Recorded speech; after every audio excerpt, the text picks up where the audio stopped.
Bon, ça aussi. Ok. Ouais, je sais, ça fait longtemps. Avant de commencer cette vidéo, je tiens à remercier mon partenaire qui sponsorise cette vidéo, NordVPN. Ben non, en fait, c'est faux.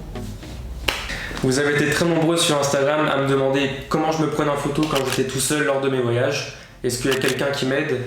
Est-ce que je pose mon appareil sur un support dans la rue? Dans cette vidéo, je vais vous montrer comment je fais moi avec mon propre matériel, mais également comment vous pouvez faire avec votre iPhone par exemple. Peut-être que vous êtes déjà retrouvé dans cette situation, vous êtes tout seul dans un joli spot, vous voulez avoir un souvenir de vous sur ce lieu, mais vous ne savez pas trop comment faire.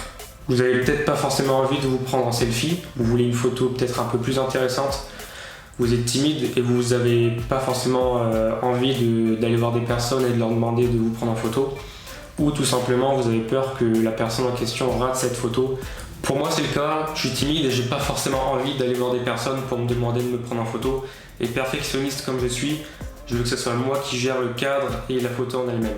J'adore voyager seul, pour moi c'est indispensable, tous les ans je dois partir seul, et le matériel que j'utilise pour me prendre en photo c'est tout simplement un Sony A7 II avec un trépied. L'avantage de ce boîtier c'est qu'il y a une fonctionnalité télécommande à distance, c'est-à-dire que vous pouvez voir à distance ce que l'appareil voit, modifier des réglages et déclencher à distance.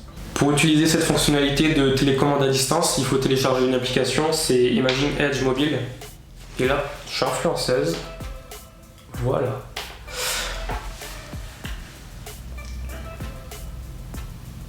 Donc voilà, maintenant c'est à moi de modifier mon cadre comme je veux pour avoir le rendu final. Je peux aussi régler tous les réglages directement via mon téléphone, notamment les ISO, la vitesse d'obturation ou encore un retardateur.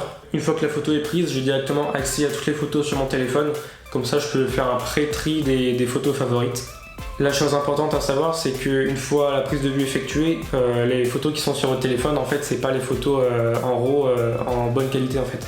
Ce sera du JPEG et ce sera une qualité moyenne voire faible. Donc ce sera juste pour faire un tri, mais pas pour exporter la photo sur les réseaux sociaux. Voilà, ça c'est mon exemple avec mon matériel, c'est comme ça que je fonctionne quand je pars en voyage tout seul. Mais si vous n'avez pas ce genre de matériel, il vous reste tout simplement votre meilleur ami, le portable et un support. On va utiliser par exemple une gourde ou une bouteille, peu importe. Vous avez juste qu'à préparer votre cadre en posant votre iPhone directement contre le support. Vous activez le retardateur et vous répétez la manipulation jusqu'à avoir une photo convenable. Et dernière astuce pour les personnes qui possèdent une Apple Watch, vous avez la possibilité aussi comme sur la A7 II d'avoir une télécommande à distance pour pouvoir déclencher la photo à distance.